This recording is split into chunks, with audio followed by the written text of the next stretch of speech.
له ومن يضلل فلا هادي له واشهد ان لا اله الا الله وحده لا شريك له واشهد ان محمدا عبده ورسوله اما بعد فان خير الحديث كلام الله وخير الهدي هدي محمد صلى الله عليه وسلم وشر الامور محدثاتها وكل محدثة بدعة وكل بدعة ضلالة وكل ضلالة في النار اللهم صل على محمد وعلى آل محمد كما صليت على إبراهيم وعلى آل إبراهيم إنك حميد مجيد اللهم بارك على محمد وعلى آل محمد كما باركت على إبراهيم وعلى آل إبراهيم إنك حميد مجيد سبحانك لا علم لنا إلا ما علمتنا إنك أنت العليم الحكيم رب اشرح لي صدري ويسر لي أمري واحلل عقدة من لساني يفقهوا قولي اللهم رب زدني علما اللهم رب زدني علما فأعوذ بالله السميع العليم من الشيطان الرجيم بسم الله الرحمن الرحيم أفمن زين له سوء عمله فرآه حسنا فإن الله يضل من يشاء ويهدي من يشاء فلا تذهب نفسك عليهم حسرات إن الله عليم بما يصنعون۔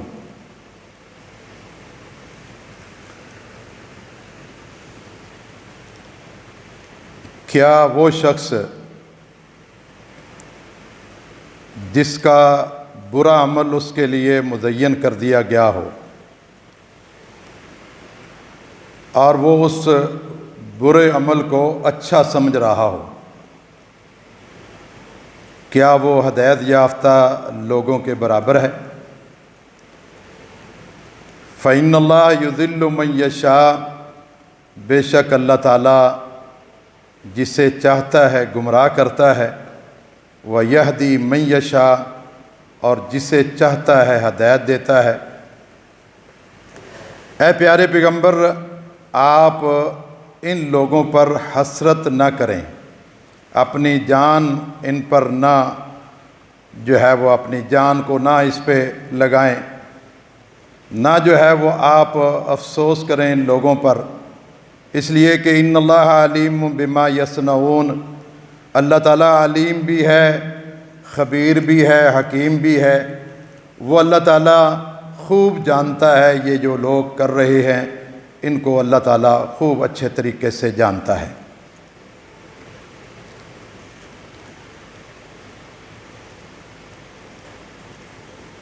سلمان فارسی رضی اللہ تعالیٰ عنہ،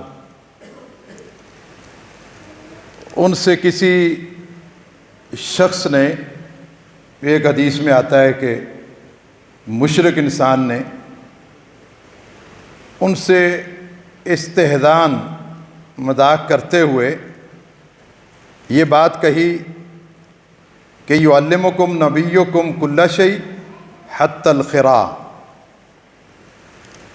ان کا نبی ان کو ہر چیز سکھاتا ہے،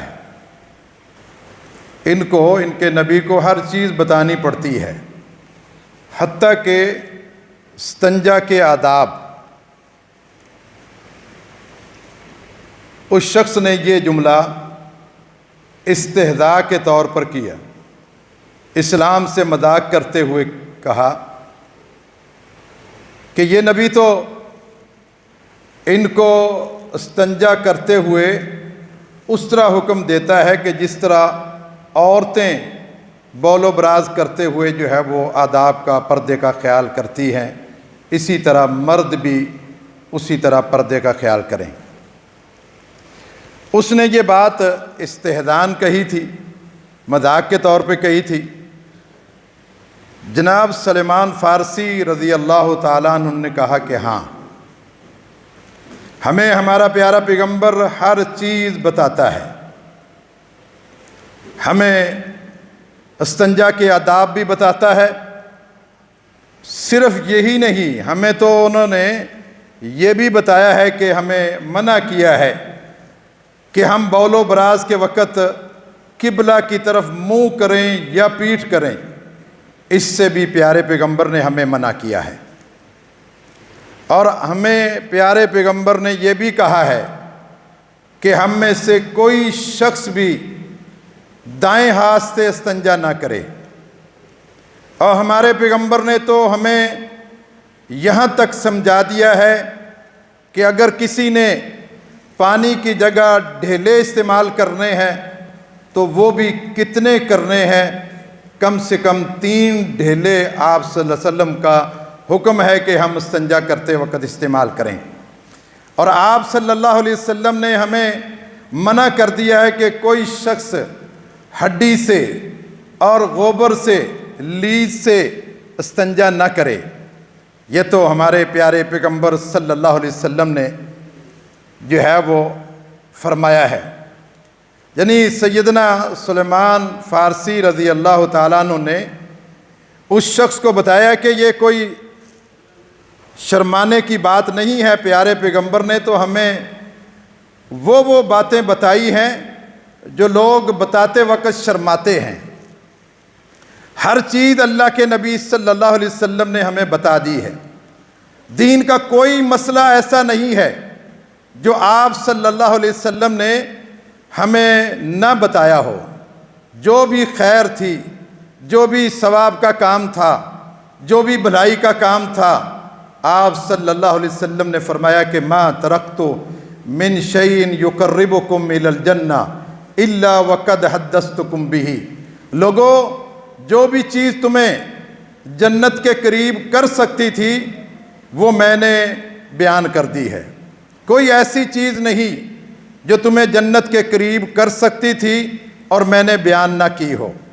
محمد الرسول اللہ صلی اللہ علیہ وسلم نے ہر شر سے آگاہ کر دیا، گناہ بتا دیا، ہلاکت بتا دی، ہمیں ڈرا دیا کہ اس سے بچ جاؤ۔ ما آتاکم الرسول فخذوہ وما نہاکم عنہ فانتہوا۔ جو رسول تمہیں دے خیر کے کام اس کو لے لو، اور جن چیزوں سے روک دے وہ شر کے کام ہیں، وہ ہلاکت کے کام ہیں، ان سے بعد رہو۔ محمد الرسول اللہ صلی اللہ علیہ وسلم آخری نبی ٹھہرے۔ آپ صلی اللہ علیہ وسلم پر اللہ تعالیٰ نے دین کو مکمل کر دیا ہے۔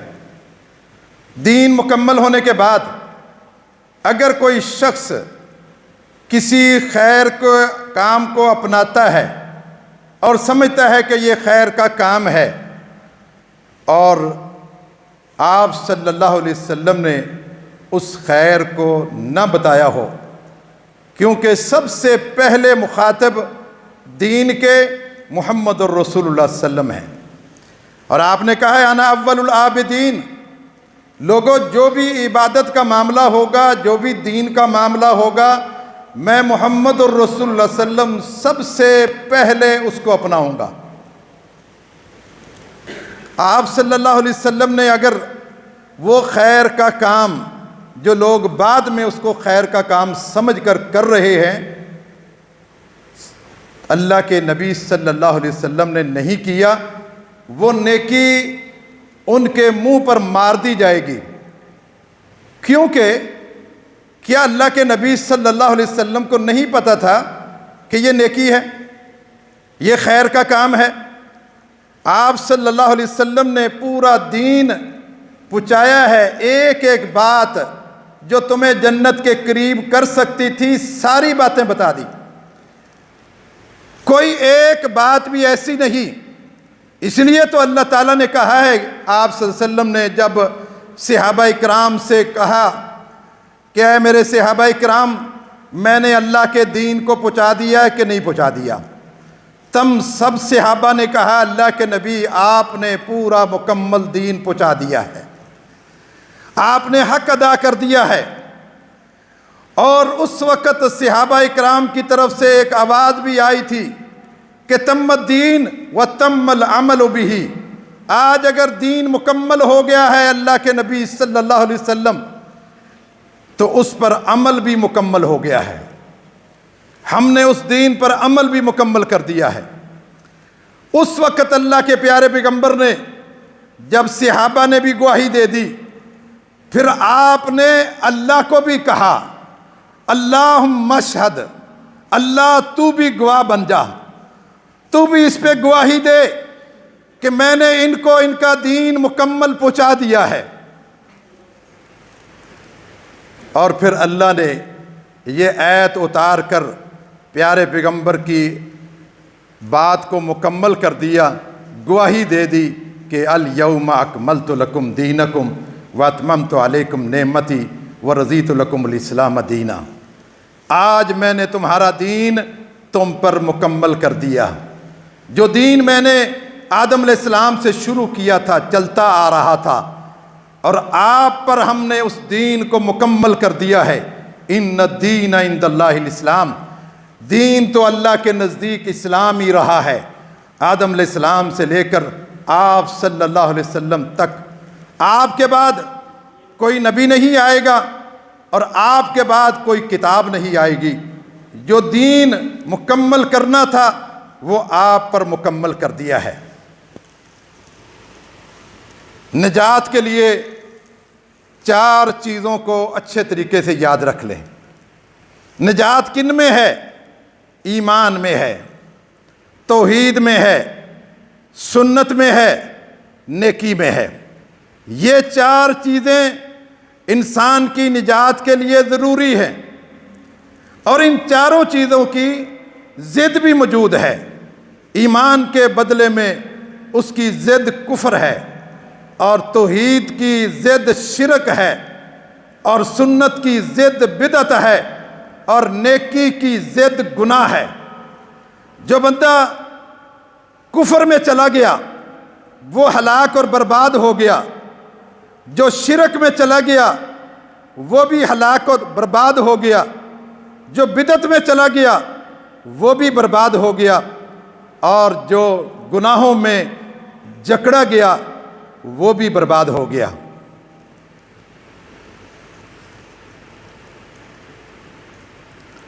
شیطان کی مکمل کوشش ہے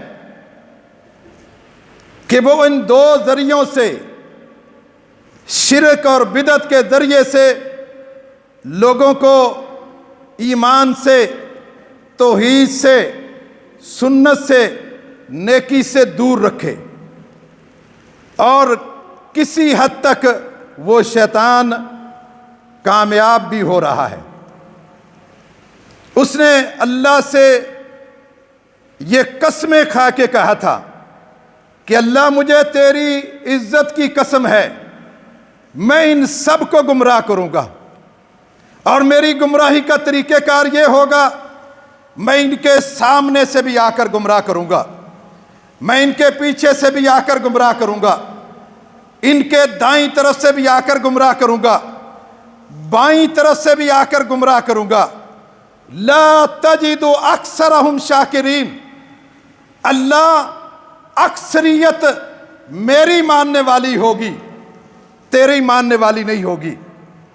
اللہ نے ابلیس کے ان خیالات کی تصدیق کر دی، فرمایا کہ لقد صدق ابلیس ظنہ، ابلیس نے جن خیالات کا اظہار کیا تھا، لقد صدق، اس ابلیس نے سچا کر دیا۔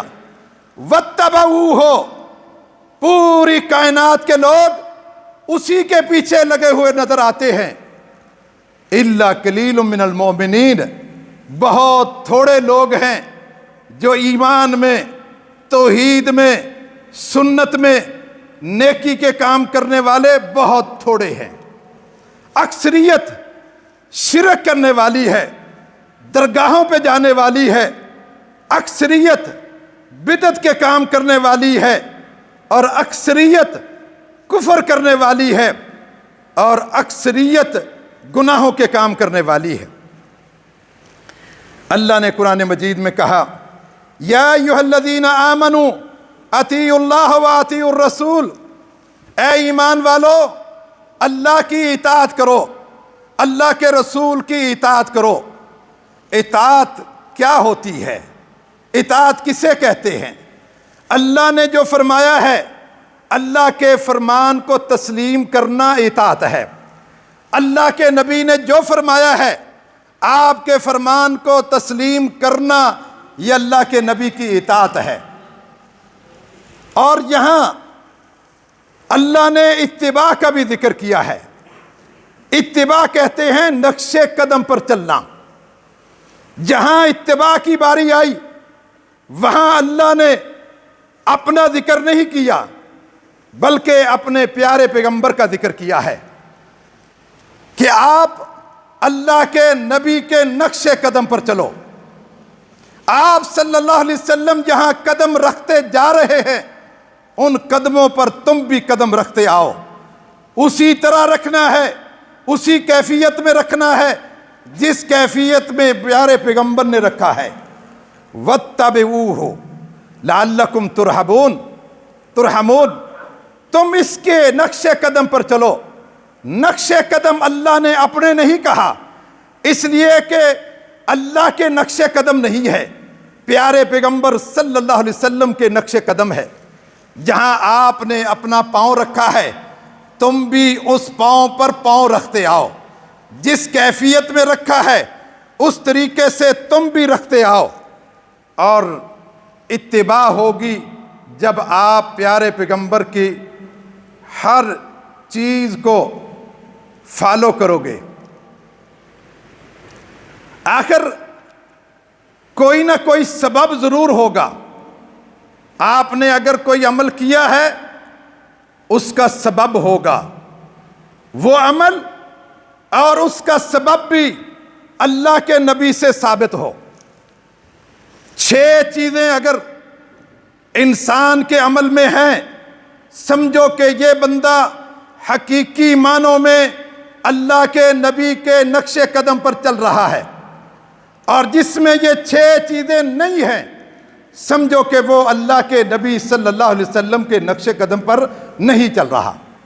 نمبر 1، آپ جو کام کر رہے ہیں اس کام کرنے کی وجہ کیا ہے، اس کا سبب کیا ہے، اس کی علت کیا ہے۔ وہ کام اللہ کے نبی سے ثابت ہو اور اس کام کی علت، وجہ، سبب وہ بھی اللہ کے نبی سے جو ہے وہ ثابت ہو، تب اتباع ہوگی۔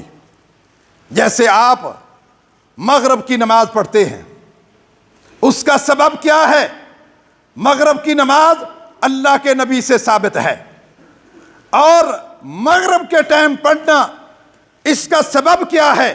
یہ سبب بھی اللہ کے نبی سے موجود ہے کہ سورج کا غروب ہونا یہ سبب ہے۔ آپ جو بھی کام کریں وہ کام بھی اللہ کے نبی سے ثابت ہو، اور اگر اس کا کوئی سبب ہے وہ سبب بھی اللہ کے نبی سے جو ہے وہ ثابت ہو۔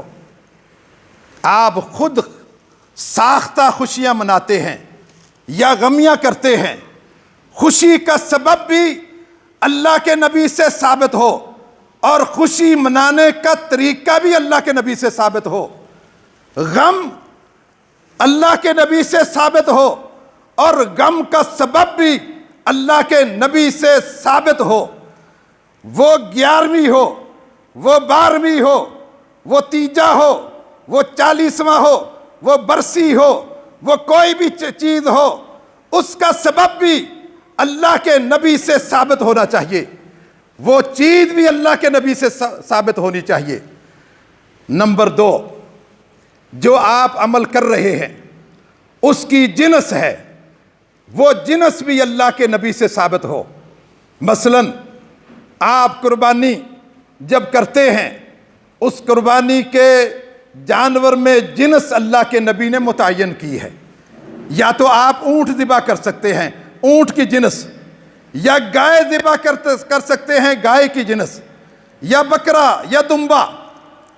اگر کوئی شخص قربانی تو کرے لیکن اللہ کے نبی صلی اللہ علیہ وسلم کی بتائی ہوئی جنس سے ہٹ کے کرے، کہے کہ میں نے زیادہ ثواب لینا ہے، میں قیمتی جانور ذبح کروں گا، وہ جنگل سے ہرن پکڑ کے لاتا ہے۔ ہرن آپ جانتے ہیں بڑا قیمتی جانور ہے، بڑا خوبصورت جانور ہے۔ اگر وہ قربانی ہرن کی کرتا ہے، وہ جانور تو حلال ہے لیکن جنس اللہ کے نبی سے ثابت نہیں ہے، لہذا وہ اس کی قربانی نہیں ہوگی۔ نمبر 3 کہ جو کام آپ کر رہے ہیں اس کا سبب بھی اللہ کے نبی سے ہو، اس کی جنس بھی اللہ کے نبی سے ثابت ہو، اس چیز کی کیفیت بھی اللہ کے نبی سے ثابت ہو۔ مثلا آپ وضو کرنا چاہتے ہیں، اب وضو کیسے کرنا ہے، کیفیت کیا ہے؟ آپ باہر سے آئے ہیں، پاؤں پہ مٹی لگی ہوئی ہے، سب سے پہلے پاؤں دھو لیں، پھر جو ہے وہ بازو دھو لیں، پھر چہرہ دھو لیں؟ نہیں، اس طریقے سے کیا ہوا وضو آپ کا وضو نہیں ہوگا۔ وہ کیفیت جو اللہ کے نبی سے ثابت ہے اسی کیفیت کے مطابق آپ وضو کریں گے تب آپ کا وضو ہوگا۔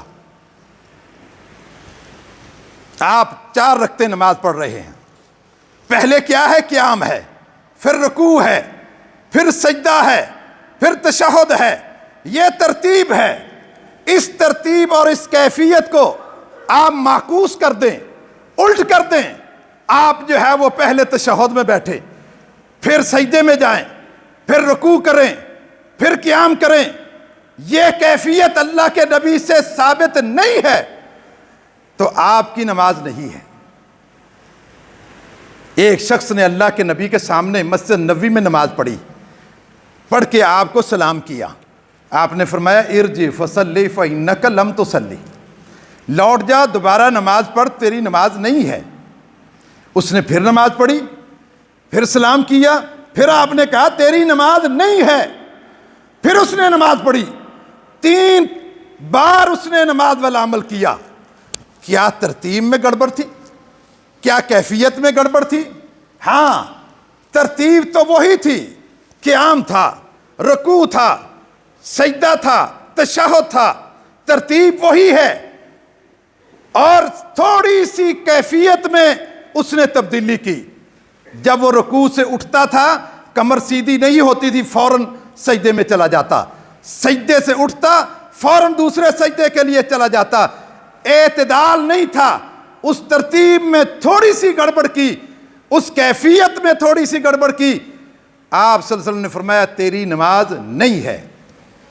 اگر کسی چیز کی کیفیت اللہ کے نبی نے بتائی ہے، وہ کیفیت کے مطابق عمل نہیں ہوگا، بدعت ہوگی۔ اس چیز کی جو آپ کر رہے ہیں اس کی مقدار اللہ کے نبی نے بتائی ہوگی۔ اگر وہ چیز عبادت ہے اللہ کے نبی نے بتائی ہے تو اس عبادت کی مقدار بھی اللہ کے نبی سے ثابت ہو، اللہ کے نبی سے ثابت ہو۔ جیسے زکوٰۃ میں کتنے فیصد جو ہے وہ آپ نے زکوٰۃ دینی ہے مال میں سے؟ 2.5%۔ یہ مقدار اللہ کے نبی نے مقرر کی ہے۔ اسی طرح آپ آج اس ٹائم میں ظہر کی کتنی رکعتیں پڑھتے ہیں؟ 4 رکعتیں۔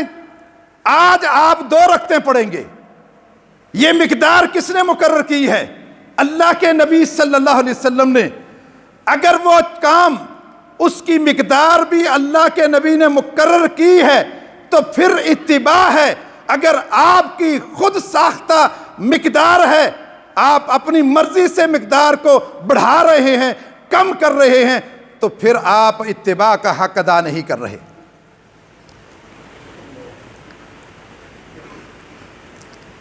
نمبر 5، جو کام آپ کر رہے ہیں اس کام کے کرنے کا ٹائم بھی اللہ کے نبی سے ثابت ہو، وقت، وہ عمل اور اس کا وقت بھی اللہ کے نبی سے ثابت ہو۔ آپ ابھی جمعہ پڑھنے آئے ہیں، آپ چاہتے تو 11 بجے پڑھ کے چلے جاتے، کیا آپ کی جمعے کی نماز ہوتی؟ اس کے لیے ایک ٹائم خاص ہے وقت کا، اور وہ وقت اللہ کے نبی نے مقرر کیا ہے۔ جب آپ وہ چیز اس وقت میں کریں گے تو اتباع ہوگی، اگر اس وقت میں نہیں کریں گے وہ آپ کی اتباع نہیں ہوگی۔ ایک عبادت ہے اس کے لیے جگہ کا خاص کیا کہ یہ عبادت اس جگہ میں ہوگی، اور اس جگہ کا تعین بھی اللہ کے نبی کریں گے۔ مثلا آپ نے حج کرنا ہے، کہاں کریں گے؟ جیسے لوگوں نے بنایا ہے کہ 7 کی درگاہ پہ جا کے حج کریں، وہ تو امیروں کا حج ہے اور یہ غریبوں کا حج ہے۔ اور ذکری فرقہ جو ہے وہ بلوچستان میں انہوں نے اپنا ایک بیت اللہ بنایا ہوا ہے، وہ وہاں طواف کرتے ہیں۔ کیا اللہ کے نبی صلی اللہ علیہ وسلم نے حج کرنے کے لیے کوئی جگہ کا تعین کیا ہے؟ وہ ہے بیت اللہ، آپ نے طواف کرنا ہے۔ کس کا کریں گے؟ ہر پکی جگہ کا، ہر گھر کا نہیں کریں گے، بلکہ بیت اللہ کا کریں گے۔ وہاں جا کر آپ کو کرنا پڑے گا، آپ کو عرفہ کے میدان میں ٹھہرنا پڑے گا، آپ کو مینا کے میدان میں ٹھہرنا پڑے گا، آپ کو مزدلفہ میں رات گزارنی ہوگی۔ جس جگہ کا اللہ کے نبی نے تعین کیا ہے اس جگہ کو اپنائیں گے تو اتباع ہے۔ یہ 6 چیزوں کے ساتھ اگر آپ کام کریں گے تو پھر وَاتَّبِعُوهُ، آپ اللہ کے نبی کے نقش قدم پر چل رہے ہیں، پھر اللہ آپ پر رحمتیں نازل کرے گا۔ اگر آپ اللہ کے نبی کی اتباع ان 6 چیزوں میں، سبب آپ خوشیاں منا رہے ہیں، سبب کیا ہے؟ کیا سبب اللہ کے نبی سے ثابت ہے؟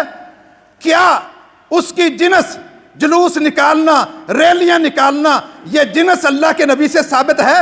کیا اس کی کیفیت ہر علاقے میں، مصر میں اپنے طریقے سے کرتے ہیں، ایران میں اپنے طریقے سے کرتے ہیں، بر صغیر میں، پاکستان میں اپنی مرضی سے کرتے ہیں؟ وہ کیفیت کہاں ہے جو کیفیت اللہ کے نبی صلی اللہ علیہ وسلم نے بتائی ہے؟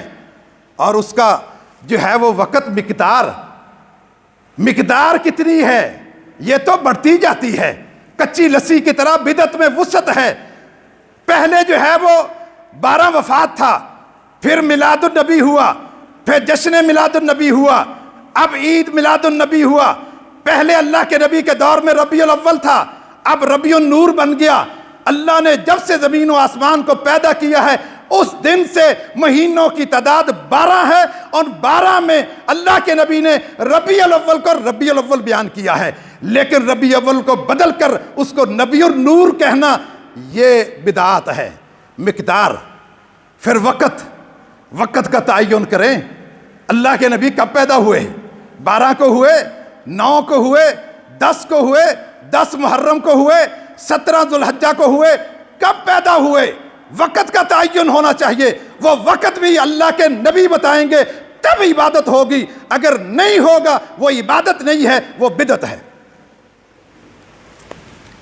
اب دوسرے لفظوں میں آپ یوں سن لیں، جب تک آپ کو سنت کی پہچان نہیں ہوگی اس وقت تک آپ بدعت کو نہیں پہچان سکتے۔ سنت کیا ہے؟ اللہ تعالیٰ نے، آپ قرآن مجید کھولتے ہیں، قرآن مجید میں کچھ صورتیں مکی ہیں، کچھ صورتیں مدنی ہیں۔ جو مکی ہیں ان صورتوں کو مکی صورتیں کہتے ہیں، جو ہجرت سے پہلے آپ پر نازل ہوئی وہ مکی صورتیں ہیں۔ جو مدینہ میں ہجرت کے بعد نازل ہوئی ان کو مدنی صورتیں کہتے ہیں۔ میں آپ سے پوچھتا ہوں، کیا یہ مکی صورتیں بیت اللہ پر اتری؟ کیا یہ مکی صورتیں جو ہے مکہ میں اتری ہیں، بیت اللہ پہ اتری ہیں؟ یا مدنی صورتیں جو ہے مدینہ میں مسجد نبوی میں اتری ہیں؟ نہیں، یہ کہاں اتری ہیں؟ نزل بہ روح الامین، اس قرآن مجید کو روح الامین لے کر آیا ہے۔ وہ کون ہے؟ جبرائیل علیہ السلام۔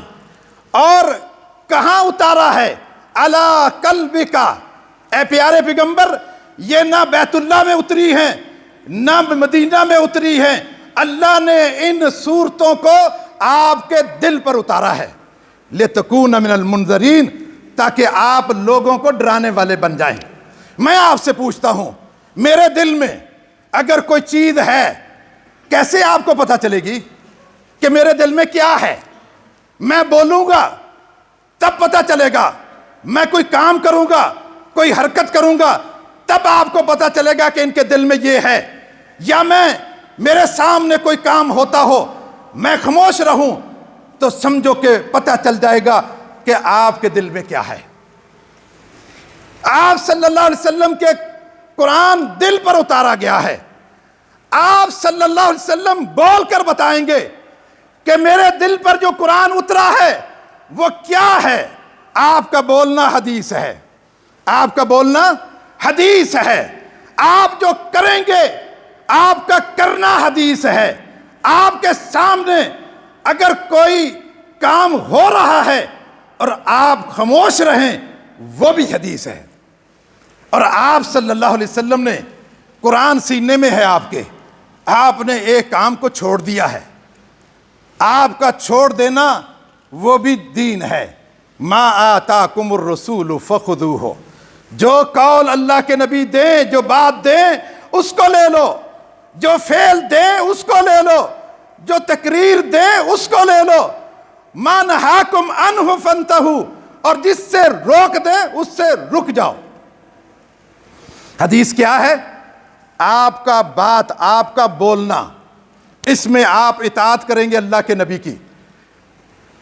اللہ نے کہا ہے پیارے پیغمبر جلدی جلدی قرآن نہ پڑھو، اس لیے قرآن کو جمع کرنا پڑھانا ہمارا کام ہے۔ آپ جلدی جلدی کیوں کر رہے ہیں؟ اس کو یاد کرانا، آپ کے دل میں پورا جو ہے وہ راسخ کرانا ہمارا کام ہے۔ جمع کرنا بھی ہماری ذمہ داری ہے آپ کے دل پہ، اور اس کو پڑھانا بھی، تفسیر کرنا یہ بھی ہماری ذمہ داری ہے۔ تو بولے گا وہ تفسیر ہوگی، وہ حدیث ہوگی، آپ کر کے دکھائیں گے یہ حدیث ہوگی، آپ کے سامنے کوئی کام ہوگا آپ خاموشی اختیار کریں گے یہ حدیث ہوگی۔ آپ صلی اللہ علیہ وسلم کی ان جو حدیث کی یہ تعریف ہے، ایک ایک مثال، باتیں تو آپ کی بہت ساری ہیں، ایک ایک بات صرف ایک ایک مثال دوں گا۔ آپ نے جو کہا ہے وہ حدیث ہے۔ صحابہ اکرام کہتے ہیں، بہت سارے قول ہیں، صرف ایک مثال کے طور پر کہ کس قدر صحابہ اکرام نے آپ کی ایک ایک بات کو کتنی باریکی سے لکھا ہے اور کتنی باریکی سے نوٹ کیا ہے۔ آپ صلی اللہ علیہ وسلم عشاء کی نماز پڑھنے کے بعد اور پھر وتر پڑھنے کے بعد آپ صلی اللہ علیہ وسلم ایک دعا پڑھتے تھے، وہ 3 بار پڑھتے تھے۔ صحابہ کہتے ہیں اللہ کے نبی وہ دعا جو ہے وہ 3 بار پڑھتے تھے، یہ قول ہے۔ وہ کیا ہے؟ وتر پڑھنے کے بعد آپ کہتے تھے سبحان الملک القدوس، سبحان الملک القدوس، سبحان الملک القدوس۔ 3 بار آپ کہتے تھے۔ صحابہ کہتے ہیں کہ 2 بار اللہ کے نبی آہستہ پڑھتے تھے اور تیسری بار یمد صوتہ، اللہ کے نبی اپنی آواز کو بلند کر دیتے تھے۔ اب کوئی کہے کہ جو ہے میں پڑھتا ہی نہیں، نہ پڑھ، تو اللہ کے نبی کا متبع نہیں ہے۔ اگر کوئی کہے کہ 3 بار میں خاموشی سے پڑھ لوں، تو 3 بار اگر خاموشی سے پڑھے گا اللہ کے نبی کا متبع نہیں ہے۔ جس طرح اللہ کے نبی نے پڑھا ہے اس طرح تمہیں بھی پڑھنا ہوگا۔ 2 بار آپ نے خاموشی سے پڑھا ہے اور تیسری بار آپ نے اپنی آواز کو بلند کیا ہے، یہ قول ہے۔ آپ کا عمل، آپ کوئی کام کریں، کس قدر صحابہ اکرام نے کتنی باریکی سے آپ کے ایک ایک عمل کو نوٹ کیا ہے۔ اتنی باریکی سے کس کی بات کو نوٹ کیا جاتا ہے؟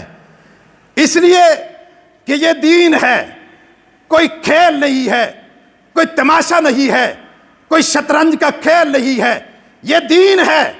دین کی بات کو بڑی باریکی سے دیکھنا پڑے گا، اور صحابہ اکرام نے آپ صلی اللہ علیہ وسلم کے ایک ایک عمل کو بڑی باریکی سے بیان کیا ہے۔ صحابہ اکرام کہتے ہیں کہ اللہ کے نبی صلی اللہ علیہ وسلم جب سجدے میں جاتے اس وقت آپ کے دونوں پاؤں ملے ہوتے، سجدے میں ملے ہوتے، اور آپ کی دونوں پاؤں کی انگلیاں قبلہ رخ ہوتی۔ یہ آپ کا عمل ہے۔ کتنا باریکی سے صحابہ اکرام نے یہ بیان کیا ہے۔ اور پھر آپ صلی اللہ علیہ وسلم خاموش رہیں، تقریر آپ کی، آپ کے سامنے کوئی عمل ہو اور آپ خاموش رہیں. آپ کبھی باطل پر خاموش نہیں رہے. آپ کے سامنے غلط کام ہو رہا ہو آپ خاموشی اختیار کر لیں، ایسا نہیں. اگر کوئی کام ہوا ہے اور آپ نے خاموشی اختیار کر لی ہے، مثلا ایک شخص نے فجر کی نماز جماعت کے ساتھ پڑھنے کے بعد کھڑے ہو کے پیچھے سنتے پڑھ رہا تھا، بعد میں فرض پڑھنے کے بعد آپ نے اس سے پوچھا یہ کیا ہے؟ اس نے کہا اللہ کے نبی جو پہلے سنتیں میں نے پڑھنی تھی وہ نہیں پڑھ سکا، اب وہ پڑھ رہا ہوں. آپ نے خاموشی اختیار کی. کیا مقصد ہے اس کا؟ اس کا مطلب ہے کہ اگر کوئی شخص، ویسے تو آپ کا فرمان ہے کہ جس کی سنتیں رہ جائیں سورج نکلنے کے بعد پڑھے، لیکن اگر کوئی شخص جس کو ایمرجنسی ہے، جواز کے لیے آپ نے اس شخص کو سنتے پڑھنے کے بارے میں پوچھا لیکن آپ نے خاموشی اختیار کر لی، اس کا مطلب ہے کہ جائز ہے. اگر کوئی شخص ایمرجنسی میں ہے، کسی نے جانا ہے فجر پڑھ کے، تو وہ فجر کی فرض پڑھنے کے بعد 2 سنتیں پڑھ کر جا سکتا ہے. یہ آپ کی تقریر ہے، خاموشی ہے. اور چوتھا وصف جو ہے، جس چیز کو اللہ کے نبی صلی اللہ علیہ وسلم نے چھوڑ دیا ہے اس کو آپ بھی چھوڑ دیں. چھوڑنے کے 2 عمل ہیں. صحابہ کرام نے بیان کیا، ایک تو بیان کر دیا کہ اللہ کے نبی صلی اللہ علیہ وسلم نے یہ کام نہیں کیا، اس کے کرنے سے منع کر دیا، یہ آپ نے چھوڑ دیا، صحابہ نے بیان کر دیا. کچھ عمل ایسے ہیں نہ اس کے چھوڑنے کے بارے میں بیان کیا نہ کرنے کے بارے میں بیان کیا، تو پھر آپ نے کیا کرنا ہے؟ صحابہ کرام کہتے ہیں کہ اللہ کے نبی صلی اللہ علیہ وسلم نے عید کے دن اذان دینے سے منع کیا ہے، چھوڑ دیے، اذان نہیں دینی. 5 نمازوں میں آپ اذان سنتے ہیں لیکن عید کی اذان نہیں ہے. اور آپ ہر نماز کے لیے تکبیر کہتے ہیں، آپ نے فرمایا کہ عید کے لیے تکبیر نہیں کہنی. آپ صلی اللہ علیہ وسلم نے فرمایا کہ ہر جمعے میں ممبر استعمال کرتے ہیں، عید کے موقع پر ممبر پر کھڑے ہو کر خطبہ نہیں دینا، آپ نے چھوڑ دیا. آپ نے منع کیا، آپ نے چھوڑ دیا عید سے پہلے کوئی نفل پڑھنے سے اور عید کے بعد کوئی نفل پڑھنے سے. باقی نمازوں میں آپ سنتیں پہلے بھی پڑھتے ہیں بعد میں بھی پڑھتے ہیں، لیکن عید کی نماز میں آپ نے یہ سنتیں ترک کر دی. اگر کوئی شخص اللہ کے نبی نے نہیں پڑھی، اگر کوئی شخص پڑھتا ہے تو پھر اس کو روکا جائے گا، کیونکہ صحابہ نے کہا کہ اللہ کے نبی نے نہیں پڑھی، اس کو روکا جائے گا. حضرت علی رضی اللہ تعالیٰ عنہ کے دور میں ایک شخص عید کے دن عید کے عیدگاہ میں 2 رکعتیں اٹھ کے پڑھ رہا تھا. حضرت علی رضی اللہ تعالیٰ نے کہا کہ یہ کیا کر رہے ہو؟ اس نے کہا 2 رکعتیں نفل پڑھ رہا ہوں. کہا کیوں پڑھ رہے ہو؟ کیوں پڑھ رہے ہو؟ اللہ کے کہا کہ ٹائم ہے، میں پہلے آ گیا ہوں، باوضو ہوں، میں آ کر 2 رکعتیں پڑھ لیتا ہوں، تو کیا حرج ہے اس میں؟ حضرت علی رضی اللہ تعالیٰ نے کہا اللہ کے نبی بھی باوضو ہو کے آتے تھے، آپ کے پاس بھی ٹائم تھا، آپ نے یہ نہیں پڑھی، تو کیوں پڑھ رہا ہے؟ کہا نماز تو پڑھ رہا ہوں، کوئی غلط کام تھوڑی کر رہا ہوں. کہا اس میں حرج کیا ہے؟ حضرت علی رضی اللہ تعالیٰ نے کہا کہ میں سمجھتا ہوں کہ اللہ تعالیٰ تجھے نماز پڑھنے کی وجہ سے سزا نہیں دے گا، تجھے سزا دے گا تو اللہ کے نبی کی مخالفت کی وجہ سے سزا دے گا، کیونکہ اللہ کے نبی صلی اللہ علیہ وسلم نے یہ 2 رکعتیں نہیں پڑھی، آپ پڑھ رہے ہیں. اسی طرح آپ صلی اللہ، یہ ہے سنت ترک، جس کو آپ نے چھوڑ دیا ہے آپ چھوڑ دیں. اللہ کے نبی صلی اللہ علیہ وسلم کے دور میں کیا ضرورت نہیں تھی شہداء کا ماتم کرنے کی؟ کتنے شہید ہوئے تھے؟ یقتلون النبیین، بنی اسرائیل نبیوں کو قتل کرتے تھے، کتنے نبی شہید ہوئے؟ ان شہیدوں کا ماتم آپ کر سکتے تھے یا نہیں کر سکتے تھے؟ کتنے رسول آپ سے پہلے گزرے؟ سارے رسولوں کی تاریخ پیدائش جشن آپ منانا چاہتے تو منا سکتے تھے. آپ اگر مناتے تو نہ جانے ایک دن میں کتنے پیغمبروں کا جشن مناتے. آپ نے چھوڑ دیا، آپ نے شہداء کا ماتم کرنا چھوڑ دیا. آپ کا چھوڑنا سنت ہے، اگر کوئی شخص بعد میں ماتم کرتا ہے وہ اللہ کے نبی کا متبع نہیں ہے۔